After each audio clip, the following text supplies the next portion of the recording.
Okay, exact equivalent circuit diagram of a transformer. Exact equivalent circuit of a transformer. So the transformer is having some resistance, winding resistance that is called we are represented as a RP. Okay, the modeling of the copper losses. The resistive losses in the primary and secondary windings of the core represented in the equivalent circuit by RP and RS. Okay, so primary winding is having some resistance and secondary winding is also having some resistance. That resistance is represented by RP and RS. That is called primary side resistance RP and secondary side resistance RS. It's called winding resistance of the transformer.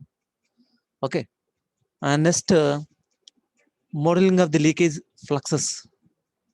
Yesterday I was explained this concept modeling of leakage flux, how the leakage flux takes place in transformer, primary and secondary.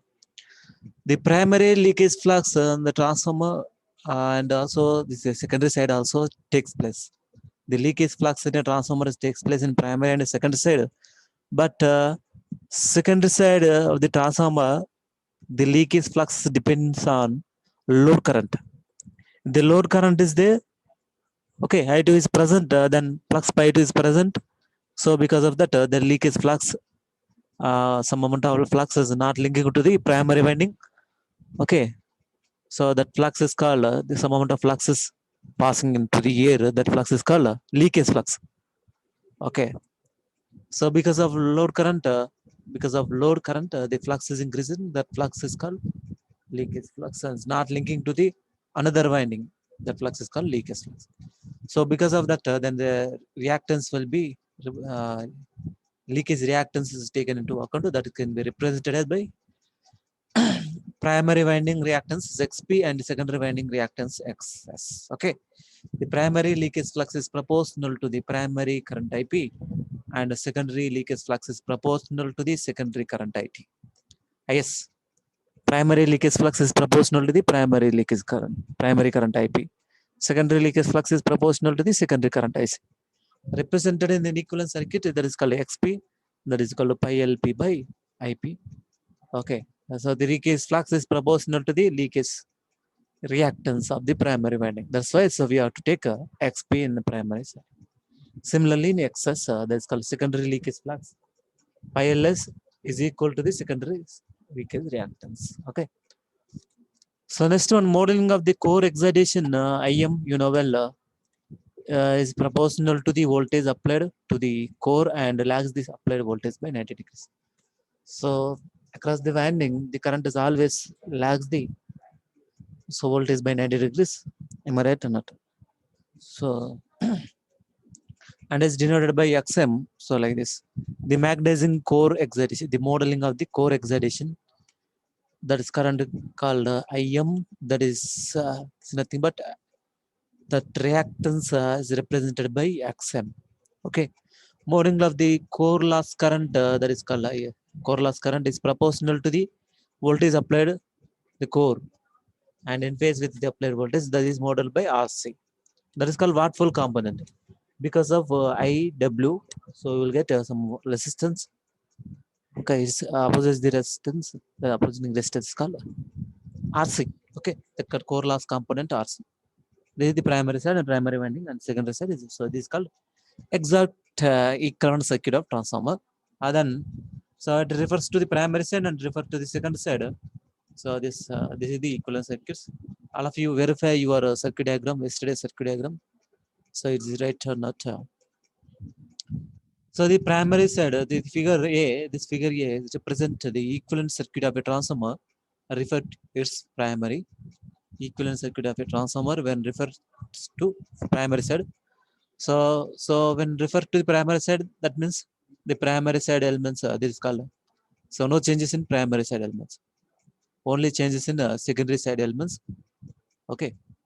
So this is called primary resistance RP, second primary reactance is XP and RC, J and XM.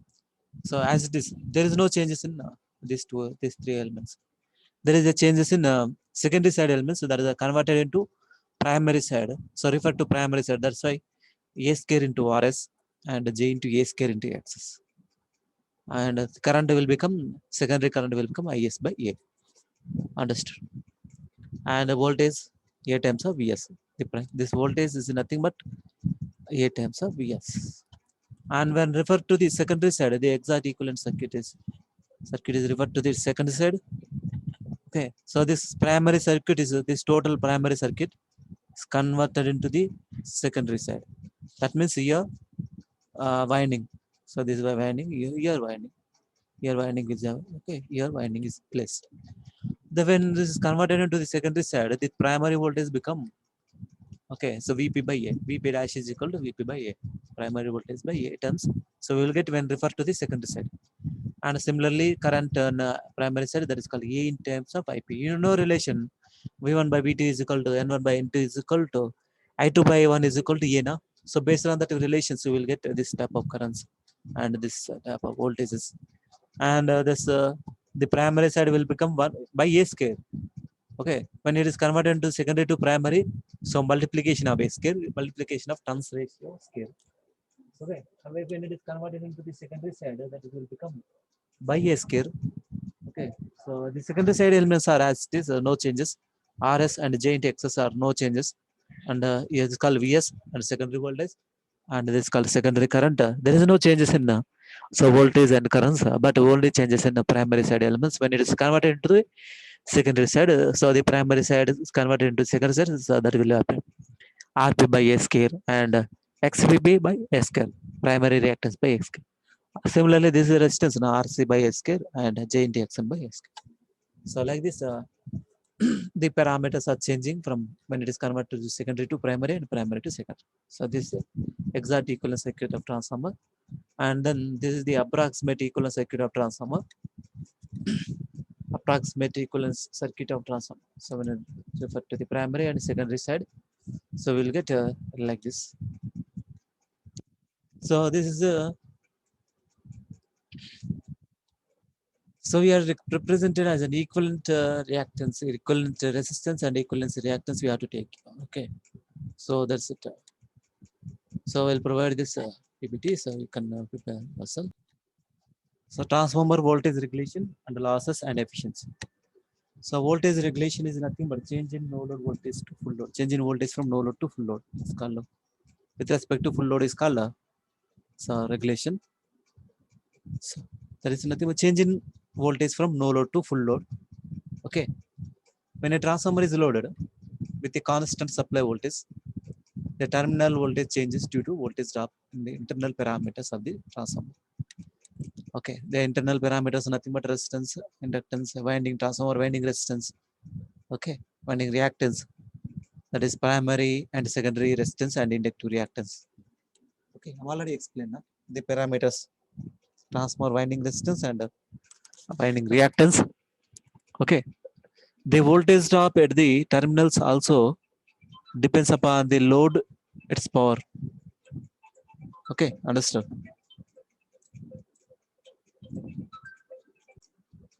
So when a transformer is loaded with constant supply voltage, the terminal voltage changes due to the drop in internal resistance parameters, that is called resistance and reactance. RP, RS and XP, XS. RP, RS is nothing but primary resistance or secondary resistance, and XP, XS reactance. XP, primary reactance and secondary reactance. No? Okay. And the voltage regulation is also depending on power factor. Okay, the voltage drop at the terminals also depends upon the load and its power factor. Depends upon the load and its power factor. So there are different types of loads: resistive load, inductive load, capacity load, lagging power factors load, and leading power factors load, and unity power factor loads. Based on that, also the voltage regulation changes, and also the power factor of the transformer itself also the voltage changes from no load to full load. The change in terminal voltage from no load to full load at constant supply voltage with respect to the no load voltage is known as the voltage regulation of the transformer. Okay, and also with respect to the full load, also you can call as a voltage regulation of the transformer. But for transformer, we have to take uh, with respect to the no load. Okay, The change in terminal voltage from no load to full load at constant supply voltage with respect to no load voltage is as known as voltage regulation of the transformer. Okay. It is called secondary terminal voltage at no load. E2, secondary side terminal voltage under no load condition. That is nothing but no load means current I2 is equal to 0 in that case. So V2 supply voltage across the load is nothing but voltage across the transformer winding. Okay. So it is called secondary terminal voltage at full load. Secondary terminal voltage at full load. Then voltage regulation is nothing but E2 minus V2 by E2. This is called per unit system. So in this way we have to discuss per unit. Okay, then as that per unit is nothing but actual value by base value. Actual value by base value. So we have to take the one reference unit, reference point, that is called base. Okay, per unit is nothing but actual value by base value. Actual unit by actual value by base value, that is called per unit system. Then percentage means E2 minus V2 by E2 into 100. So when we are multiplying this 100, so that is called percentage regulation of the transfer. Okay. So this is the one of the formula for approximate expression for voltage regulation of transformer. The approximate expression for the no load secondary voltage is for inductive loads. So you can write that. So terminal voltage E2 is equal to V2 plus I2 into RES cos pi 2 plus I2 into XES sin pi 2. Okay. So this can write for inductive loads. So we have to take like this manner. E2 is equal to, that is called secondary side voltage. So E2 is equal to V2 plus I2 into RES cos pi 2 plus I2 into XES sin pi 2. Okay. So this is the transformer winding. Actually, this transformer winding in the secondary side is like this. Change in voltage from no load to full load. No? So for example, this is the called transformer. So here RP and XP. So those are the primary side. Okay. This is called RP, primary resistance, and XP. It's called primary reactance J into XP. And also the shunt components also there. Okay. And these are the different type of components. Primary side. So, okay, similarly, a secondary side is also. So that is called here E2. So here E1, this is called R2. So that can be represented as a RES, secondary side resistance, and XES, equivalent resistance on secondary side, equivalent resistance. This converted into secondary side. So on that case, we will discuss like this. Okay, and then XES. So this is called and here. So this is called V2. So this current is called I2. So then E2 here, E2 is equal to here this color E2 is equal to, so V2 plus I2 into RES cos pi 2 plus I2 into XES sin pi 2. It's a equivalent resistance, equivalence reactance when converted into the primary side. Understood? So then E2 is equal to V2 plus I2 into RES plus cos pi 2 plus I2 into XES sin pi 2. So then when it is converted into left side, so E2 minus V2 is equal to I2 into RES cos pi 2. Equivalence resistance, RES. Equivalence resistance and equivalence reactance when referred to the secondary side. I2 into RES cos pi 2 plus I2 into XES sin pi 2. So the E2 minus V2 by E2 into 100 is equal to. So divide E2, these two equations on both left side and right side. Left side and right side, divide E2. So we'll get I2 into RES divided by E2 into 100 plus cos pi 2. So then I2 into XE2 is I2 into sin pi 2. So this is the expression you will get. So on this, this expression is called I2 into RES divided by E2 is called, 200 is called percentage resistance drop. Percentage resistance drop. We can call this as a percentage resistance drop. I2 into XES divided by E2 into 100 is called, so X. So here, actually this is called RES. So don't take XES here, RES. So mistakes, printing mistakes there. IT into RES. This is called RES. IT into RES. So this term, okay, this term is called as a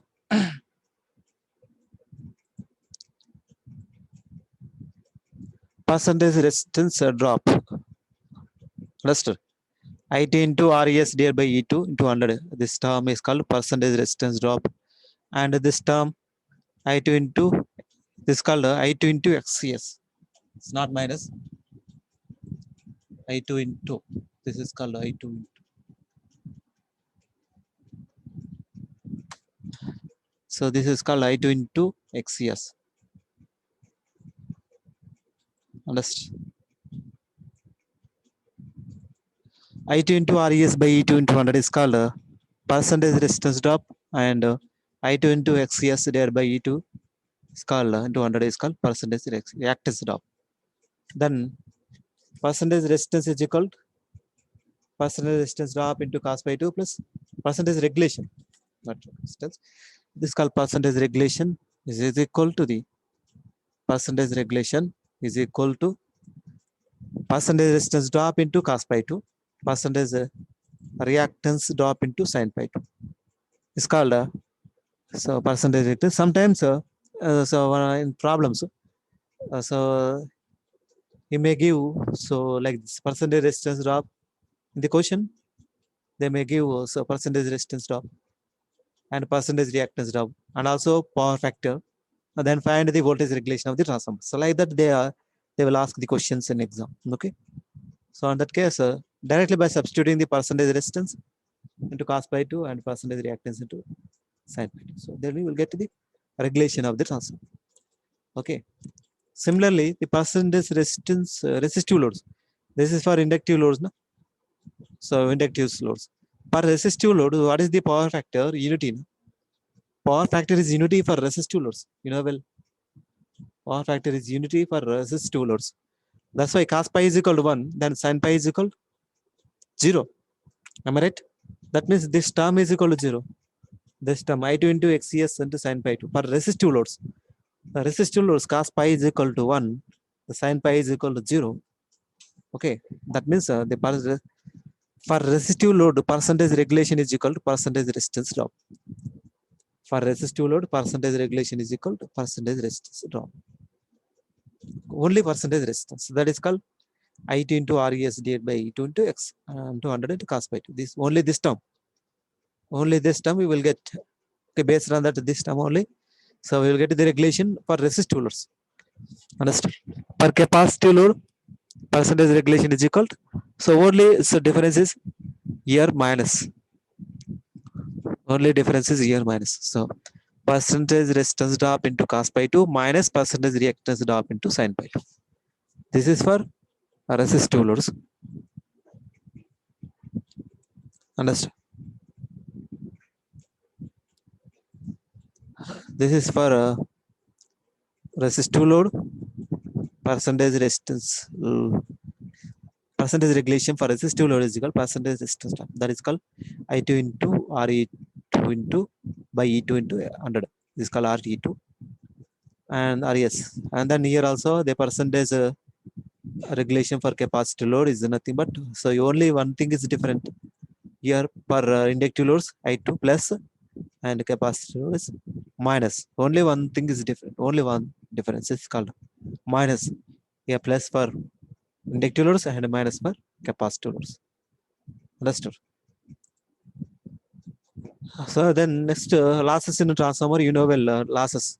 The losses in a transformer called core losses, and that called iron losses and copper losses. You know well core losses in a transformer. So the hysteresis loss and eddy current loss. Okay, hysteresis losses is equal to the Kh into V into F into B power 1.6. So not 2.6. Okay, so that is called 1.6. So Bm power 1.6. Hysteresis loss is equal to. So this is the expression. Okay, understood. So core loss and hysteresis loss is formula. So it's called So H constant, V into volume of the transformer core, V is called volume of the transformer, not supply voltage. Okay, V is called volume of the transformer. F is called frequency. F is called frequency, and Bm is called magnetic flux density. Okay, and then next eddy current loss is proportional to the V, so that's called volume of the transformer. Okay, F square into T square into Bm square. T is called thickness of the transformer one. Thickness. Okay, so eddy current loss is proportional to the F square into T square into Bm square. So once the design is over, so this may be constant. So not changing thickness of the transformer. The transformer winding insulation resistance, insulation of the winding is constant once the design is over. Some cases it's changing, but there's only some special cases is changing. It is always approximately constant. So only magnetic flux density B and frequency, so only changes. Okay. So there is a losses. Then total losses in a transformer is nothing but the primary side and secondary side. Primary side losses and the total copper losses is nothing but I square R losses are nothing but copper losses. Okay, I square R losses. I square into R is called copper losses. That is called for primary side I1 square into R1, for secondary side I2 square into R2. Primary side losses are nothing but I1 square into R1. Okay, secondary side losses are nothing but I2 square into R2. And then so total loss is nothing but resistance in losses in primary winding plus losses in secondary winding. That is called I1 square into R1 plus I2 square into R2. So when it is referred to the primary side, so that is called equivalent reactance is called resistance is called REP. When it is referred to the secondary side, the equivalent resistance is called as RES. When it is referred to the primary side, the winding of the transformer is referred to the primary side, that is called REP. When its winding is referred to the secondary side, that is called RES. Okay, winding is converted into the primary side, so that can be represented RPS, REP. So you know well, referred to the primary and referred to secondary. Okay, the total resistance is nothing but addition of so those two na R1 plus R1 by A, R2 by A square. Okay, so like that R2 plus R1 to A square, so like that. So we'll get I1 square into REP plus I2 square into RES. So that is called REP is equivalent resistance referred to the primary side, and RES called equivalent referred to the secondary side. This is called copper loss. Okay, then next go for efficiency in transformer. The efficiency of a transformer is defined as the ratio of the output to the input. You know well, efficiency is nothing but output by input. Okay, so is measured in kilowatts, either in watts or kilowatts. Efficiency of the transformers. So output is in kilowatts and input is also kilowatts. Okay, same units. Okay, output by input means output in kilowatts means input is also must be in kilowatts. Output in watts means input also must be in watts. You have to substitute the like this. Okay, the transformer efficiency is equal to output power by input power. Then output power is nothing but input power plus loss. Output power plus losses. Input power is nothing but output power plus losses. It's called input power. Output power by input power is called generally transformer efficiency. Then output power as it is, and then input power is nothing but output power plus losses. Okay, and then efficiency is equal to output power by output power plus. So what are the losses here? Iron losses and copper loss. No? So iron losses. So iron losses are we have to write like this manner, and copper losses. So we have to represent it like this. Total losses, iron losses and copper loss. Okay, another losses also are there, but stereo losses, that losses are minor. So that's why we are not included. So then output power is, you know well, power output terminal of the transformer, that's called VI cos pi. If it is represented as a secondary, that is called 2, denoted by 2. That's why V2I2 cos pi 2. Okay, V2I2 cos pi 2 is called so output on secondary side, output power of the secondary side of the V2I2, that is called output power across the load, power across the load. Output power by input power. Input power is nothing but output power plus loss. So that is called V2I2 cos pi 2 plus iron loss plus copper loss. We have to denote it like this. PI is called iron loss. PC is for copper loss. Okay. P suffix I is called iron losses. P suffix C is nothing but copper loss. So V2 is called secondary terminal voltage. You know well. So this called V2 is called secondary terminal voltage, and I2 is called full load secondary current. I2 is called full load secondary current, and cos pi 2 is called power factor of the load. Cos pi 2 is called power factor of the load, and Pi is called iron losses. You know well, iron losses because of hysteresis losses and eddy current losses. Hysteresis losses and eddy current losses, and PC is called full load copper losses. That is called I2 square into RES. Okay. Otherwise, I2 square into REP. Okay. So that is also considered. When it is referred to the secondary side, RES. When it refers to the primary side, REP. Okay.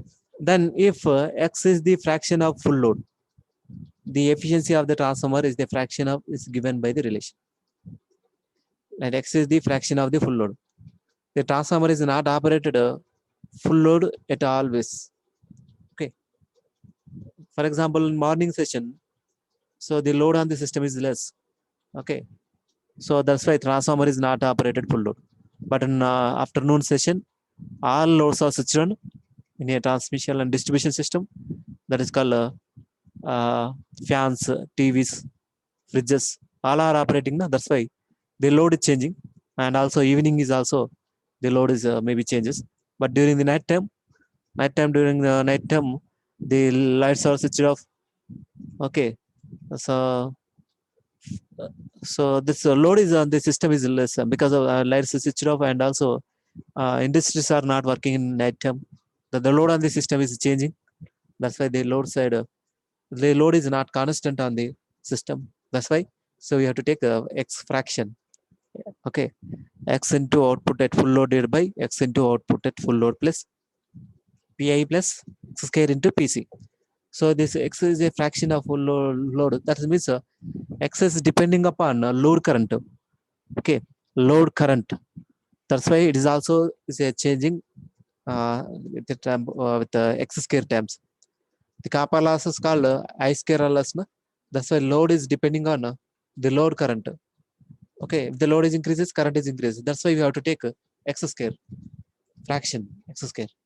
So that's called current losses in the form of I square into resistance, I square R. So that's why you have to take X square here, and here iron losses are not depending on load. Iron losses are not depending on load. I am already explained.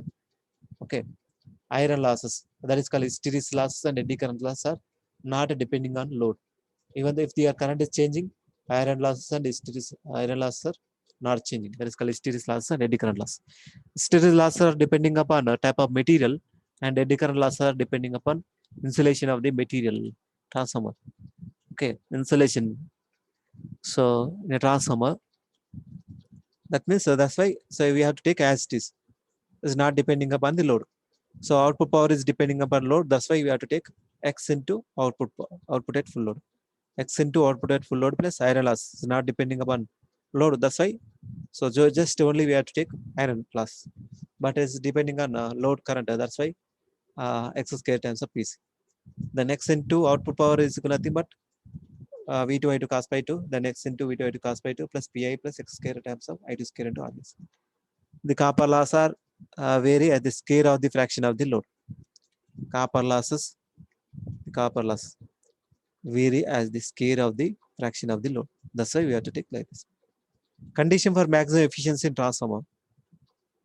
Okay, you know well how to get the maximum condition by differentiating and is equal to 0. So we will get one condition. Which one is variable here? Load current is variable. Okay, I2 square is variable. That's why we have to differentiate this equation with respect to the I2. Understood? So why we have to take I2 means this load is variable in a transformer. The load is variable means the load current is changing. That's why. So we have to differentiate with respect to variable one. So efficiency of the transformer is differentiating this transformer efficiency with respect to the load. That's called I2 current, load current. That's called. So we'll get and equal to 0. So we'll get V2 I2 cos pi V2 cos pi 2 plus Pi divided by I2 plus I2 into RS, and differentiate is equal to 0. you will get one of the condition that is called I2 square into RES is called PI. So we will get this relation that is called I2 square into RES is called copper losses, that is equal to the iron losses. This is the condition for maximum efficiency in transformer. This is very, very important. Okay, condition for maximum efficiency in transformer is nothing but copper loss is equal to iron losses. So then only you will get the maximum efficiency of transformer. Okay, copper loss is equal to iron loss, not iron loss is equal to copper loss. Okay, so it is possible to change these copper losses, but iron losses are not possible. Okay, changing of the iron losses is not possible. Iron loss is always constant. It is not changing on with respect to the load. It's constant losses. Okay, so by changing this copper loss only, so we have to meet iron loss. So by changing the copper losses, so we have to make it equal to the iron loss. Okay, the iron losses, by changing iron losses is equal to the copper loss not possible by changing the iron losses. So not possible to make is equal to the copper loss because of iron losses are constant. Iron losses are not changing. Iron losses are not depending upon load. It's constant losses. Understood? So that's why so only possible to change that is called load current. If the load current changes once a particular time on particular power, the I2 square into RES is become PI, then we will get maximum efficiency of the transformer. Understood? Thus, the efficiency of the transformer will be maximum when copper loss or variable losses is equal to the constant loss. Okay, that means variable losses is equal to the constant losses. Okay, this is the condition for transformer. Variable losses is equal to the constant losses. So this is the efficiency, maximum efficiency condition for the transformer. Understood? So the maximum efficiency, so in that case V2I2 cos pi 2 divided by V2I2 cos pi 2 plus, so PC is equal to PI. By substituting this PPC is equal to PI, so we will get 2 times of PI. Okay. PC is equal to I2 square into RES. PC is equal to I2 square into RES. And then I2 will become so under root of square root of PI divided by RES. So PI divided by RES. We will get like this. Okay, understood.